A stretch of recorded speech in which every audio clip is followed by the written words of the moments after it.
நான் ஆட்சி பொறுப்பை ஏற்ற பிறகு, திமுக ஆட்சி பொறுப்பை ஏற்ற பிறகு, திராவிட மாடல் ஆட்சி பொறுப்பேற்றவருக்கு தேர்தலுடைய செய்திகள் எல்லாம், நிலவரங்கள் எல்லாம் வந்து கொண்டிருக்கிற போது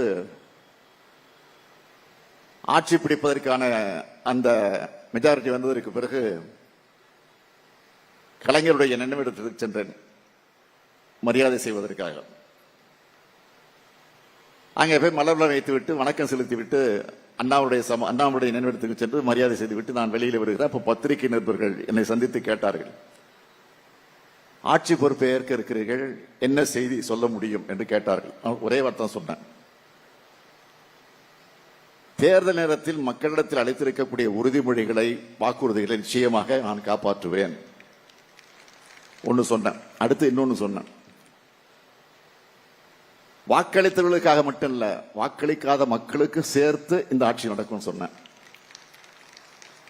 அதை சொல்லிட்டு இன்னொன்னு சொன்னேன், வாக்களித்தவங்க மகிழ்ச்சி அடையணும், வாக்களிக்க மறந்தவர்கள், தவறியவர்கள், இப்படிப்பட்டவர்கள் வாக்களிக்காமல் விட்டு விட்டோமோ என்று வருந்தணும். ஆக அந்த உணர்வோடு என்னுடைய ஆட்சி இருக்கும் என்று நான் சொன்னேன். அதைத்தான் இப்போது நாங்கள் பின்பற்றிக் கொண்டிருக்கிறோம். அப்படிப்பட்ட அமைதிமிக்க மாநிலமாக நம்முடைய தமிழ்நாடு இன்றைக்கு விளங்கிக் கொண்டிருக்கிறது. ஒவ்வொரு நாளும் எல்லா தரப்பு மக்களுடைய வாழ்க்கையிலும் விடியலை ஏற்படுத்தி கொண்டிருக்கிறோம். அதனால்தான் நம்ம ஆட்சி அமைஞ்சவுடன் விடியும் ஆட்சி என்று சொன்னோம். உங்க முகங்களை தெரிகிற மகிழ்ச்சி தான் விடியலுக்கான காரணம். தமிழ்நாட்டு மகளிருக்கு மாதம் 1000 ரூபாய், ஆண்டுக்கு 12,000 ரூபாய் வழங்கக்கூடிய கலைஞர் மகளிர் உரிமை திட்டம், மகளிர் மேம்பாட்டு முன்னேற்றத்திற்காக துணை நிற்கக்கூடிய விடியல் பயண திட்டம், நம்ம வீட்டு பிள்ளைங்க, நம்ம வீட்டு பசங்க உலக நிறுவனருக்கு தலைமை இருக்கக்கூடிய அளவுக்கு திறனை வளர்க்கக்கூடிய, தொழிற்பயிற்சியில சிறந்து விளங்கக்கூடிய நான் முதல்வன் திட்டம். அண்மையிலே கூட இந்த திட்டத்தினால எத்தனை பேர் குடிமைப்பணி தேர்வுல தேர்வு பெற்றிருக்காங்கன்னு செய்தியெல்லாம் நீங்க பத்திரிகையில படிச்சிருப்பீங்க, தொலைக்காட்சியிலும் பார்த்திருப்பீங்க. அரசு பள்ளிகள்ல படிச்ச நம்ம வீட்டு பசங்க தடை இல்லாம உலக கல்வியை தொடர வேண்டும். புதுமை பெண் மற்றும் தமிழ் புதுரன் திட்டம், இதனால உயர்கல்வி சேர்க்கை விகிதம் இன்றைக்கு அதிகரிச்சிருக்கு. வளமான எதிர்காலத்துக்கு நலமான குழந்தைகள் தான் ஆதாரம். அதனாலதான் ஊட்டச்சத்தை உறுதி செய்யக்கூடிய ஒரு சிறப்பான திட்டத்தை நிறைவேற்றிக் கொண்டிருக்கிறோம். சொன்னாங்கள, நீதி கட்சியுடைய தலைவர்களை ஒருவராக இருந்த தியாகராயர் அவர்கள் மதிய உணவு திட்டத்தை அறிமுகப்படுத்தி இருந்தாலும் அதை பெருந்தலைவர் காமராஜர் அவர்கள் முதலமைச்சராக இருந்தபோது அந்த திட்டத்தை சிறப்பாக செய்ய வேண்டும் என்று முடிவெடுத்து தமிழ்நாடு முழுவதும் அந்த திட்டத்தை கொண்டு வந்து நிறைவேற்றினார். மதிய உணவு திட்டத்தை பெருந்தலைவர் காமராஜர் அவர்கள். அதற்கு பிறகு எம்ஜிஆர் அவர்கள் முதலமைச்சராக வந்ததற்கு பிறகு சத்துணவு திட்டம் என்ற ஒரு திட்டத்தை கொண்டு வந்தார். அதற்கு பிறகு உண்மையான சத்துணவை வழங்க வேண்டும் என்று கலைஞர் முதலமைச்சராக வந்த பிறகு முட்டையோடு கலந்த சத்துணவை வழங்கினார். இப்பொழுது திராவிட மாடல் ஆட்சி நடத்தி கொண்டிருக்கக்கூடிய நாங்கள் காலை உணவு திட்டம் என்ற ஒரு சிறப்பான திட்டத்தை கொண்டு வந்து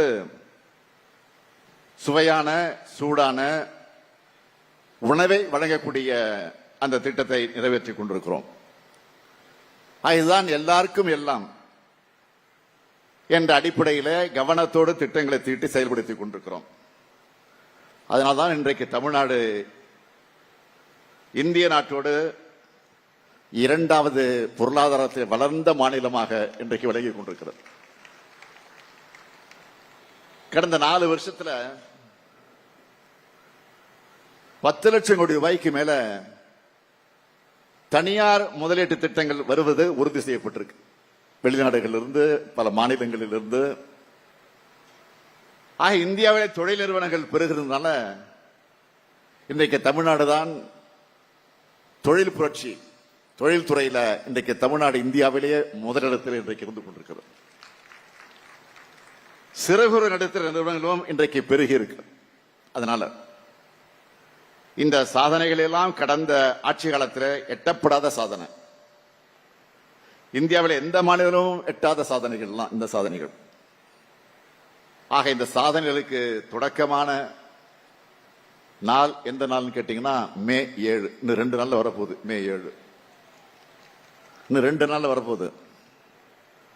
ஆக நம்ம திராவிட மாடல் ஆட்சி பொறுப்பேற்று இந்த 5 ஆண்டு காலத்தில் 4 வருஷத்தை முடிச்சாச்சு.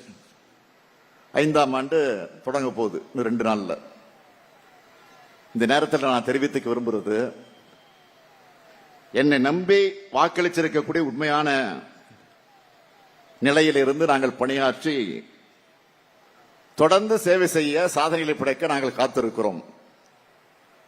தமிழ்நாட்டை எங்க எல்லோருடைய ஆதரவோடு வளர்த்தெடுத்திருக்கேன்னு நான் நெஞ்சு நிமிர்த்தி சொல்ல முடியும். இந்த உழைப்பை நான் தொடர்ந்து கொடுப்பேன். இங்கே கூடியிருக்கக்கூடிய உங்களுக்கு மட்டும் இல்ல, தமிழ்நாட்டு மக்கள் அனைவருக்கும் மீண்டும் சொல்றேன், இது என்னுடைய அரசு அல்ல, இது உங்களுடைய அரசு. உங்களுடைய நலனுக்காக நீங்க உருவாக்கின திராவிட மாடல் அரசு. இந்த அரசுக்கும் திராவிட முன்னேற்ற கழகத்திற்கும் வணிக பெருமக்களாக இருக்கக்கூடிய தமிழ்நாட்டு மக்களும் தொடர்ந்து ஆதரவு அளிக்க வேண்டும் என்று நான் கேட்டுக்கொள்கிறேன். அதே நேரத்தில் நீங்க பல கோரிக்கைகள் வச்சீங்க, அதெல்லாம் ஓரளவுக்கு பரிவிச்சிருக்கிறேன். பல கோரிக்கைகள் இருக்கு, மிச்சம் இருக்கு, நான் மறக்க மாட்டேன். ஏற்கனவே இது குறித்து நாங்கள் அதிகாரிகள் பேசிட்டு இருக்கோம், விவாதிச்சுக்கிட்டு இருக்கிறோம். நாளை காலையில் போன உடனே அதிகாரிகளை கூப்பிட்டு மறுபடியும் அதை நினைவுபடுத்தி, இதே வேலை தான், நான் விட்டாலும் விக்ரமராஜா விட மாட்டாரு, அது எனக்கு தெரியும். என்னாச்சு என்னாச்சுன்னு வந்து கேட்டுக்கிட்டே இருப்பாரு. அவருக்கு ஒரு இதே அப்ரூவ் பண்ணிருக்கு. என்னன்னா, அவருக்கு வராருன்னா நேரம்லாம் கொடுக்காதீங்க, எப்போ வந்தாலும் வரட்டும், கோட்டைக்கு கதவு திறந்து இருக்கணும் அவருக்குன்னு சொல்லியிருக்கேன். அதனால விட மாட்டார் அவரு, அதுவும் எனக்கு தெரியும். ஆக நிச்சயமாக அந்த கோரிக்கைகள் எல்லாம் நிறைவேற்றி தரப்படும் என்ற நிலையில நீங்க எல்லாம் இவ்வளவு கோரிக்கை வச்சீங்க, நான் ஒரு கோரிக்கை வைக்கட்டுமா உங்களுக்கு? என்ன கோரிக்கைன்னா வேற ஒண்ணும் இல்ல. வழக்கமா திருமண விழாக்கு நான் போனேன்னா, நான் பங்கேற்கக்கூடிய நிகழ்ச்சி திருமண விழாவில் மணமக்களை பார்த்து சொல்லுவேன், உங்களுக்கு குழந்தை பிறந்துச்சுன்னா அழகான தமிழ் பேர்களை வைங்கன்னு சொல்லுவேன். அந்த மணமக்களுக்கு சொல்லுவேன். ஏன்னா தமிழ்நாட்டில் இருக்கோம், தமிழர்களாக இருக்கிறோம், எல்லாம் வட இந்திய பேரை வைக்கிறோம், இங்கிலீஷ் பேரை வைக்கிறோம்.